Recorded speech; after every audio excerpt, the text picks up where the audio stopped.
Assalamualaikum warahmatullahi wabarakatuh. Di sini saya akan mempresentasikan materi mengenai pemanfaatan job evaluation dalam perusahaan untuk memenuhi tugas mata kuliah analisis evaluasi dan jabatan. Nama saya Tika Tria Subia dengan NIM 1011-2012-1299. Definisi dari evaluasi jabatan. Apa sih evaluasi jabatan itu? Evaluasi jabatan merupakan bagian dari proses manajemen sumber daya manusia yang digunakan untuk membobot suatu jabatan untuk menghasilkan nilai jabatan, job value, dan kelas jabatan, job class, dengan menggunakan tolak ukur maupun kriteria yang telah ditetapkan.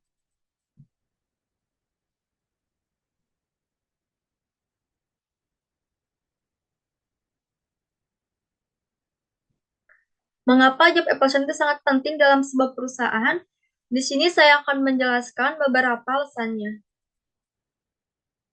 Yang pertama, job evaluation dapat membantu HRD menciptakan sistem kompensasi yang adil melalui klasifikasi pekerjaan yang sesuai. Yang kedua, menentukan posisi dan tanggung jawab. Penting bagi karyawan untuk memahami posisi dan tanggung jawab dari sebuah pekerjaan agar dapat bekerja dengan optimal.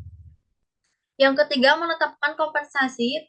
Metode ini juga penting untuk menentukan gaji atau nilai yang pantas atas suatu pekerjaan. Penetapan gaji dan kompensasi yang pas akan membantu meningkatkan kepuasan karyawan.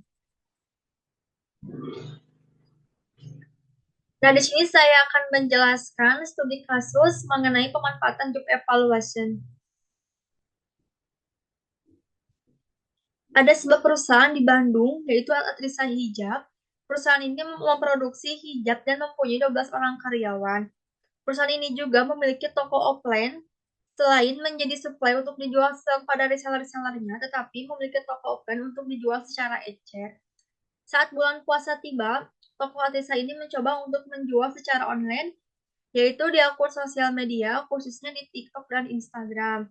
Toko ini tiap hari konsisten untuk melihatkan produknya, dan ternyata toko Atrisa ini kebanjiran orderan. Alicia sebagai owner sangat kewalahan dan sangat bingung, kemudian ia membutuhkan banyak karyawan lagi. Saat itu dia merekrut 10 orang karyawan untuk bagian produksi, cutting, dan packing. Banyaknya karyawan yang baru, Alicia memanfaatkan materi job evaluation untuk memberi upah secara rata dari segi waktu kerja maupun tenaga kerja. Dengan job evaluation yaitu menggunakan metode ranking sederhana.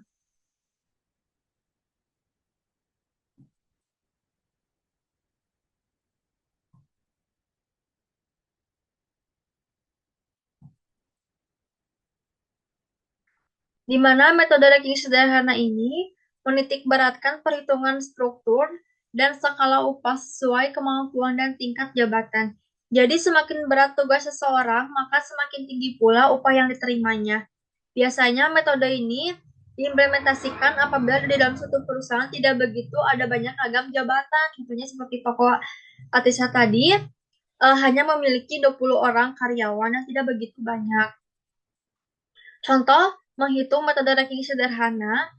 Yang pertama itu di sini saya akan menyebutkan beberapa jabatan dalam perusahaan kecil ini. Yang pertama itu ada admin toko.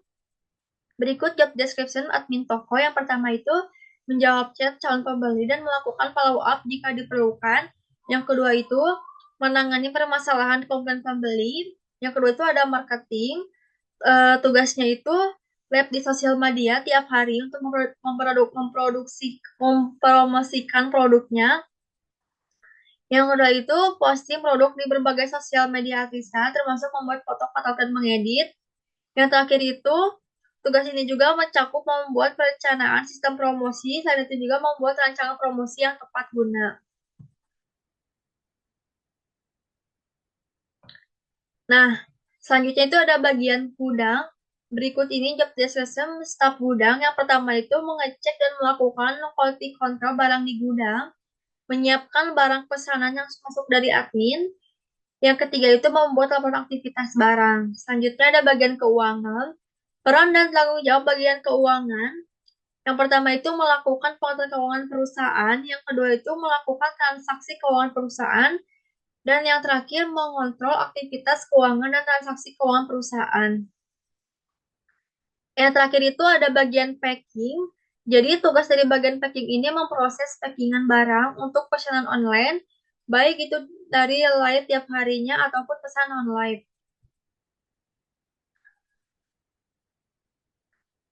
Nah, di sini itu ada beberapa rangkaian untuk membuat metode ranking sederhana itu. Yang pertama, membuat tabel dengan format kolom jabatan golongan dari upah terkecil dan terbesar. Selanjutnya itu menentukan upah terkecil untuk jabatan terendah. Untuk itu perusahaan perlu mempertimbangkan upah minimum, menentukan upah terbesar untuk jabatan terendah. Dan yang ketiga itu menentukan upah terkecil dan terbesar untuk jabatan selanjutnya dengan mengikuti dua langkah di atas. Dan yang terakhir ini memasukkan upah terkecil dan terbesar masing-masing jabatan ke dalam tabel struktur dan skala upah dan menentukan golongan untuk masing-masing jabatan. Sekian presentasi dari saya. Mohon maaf apabila ada kesalahan kata. Wassalamualaikum warahmatullahi wabarakatuh.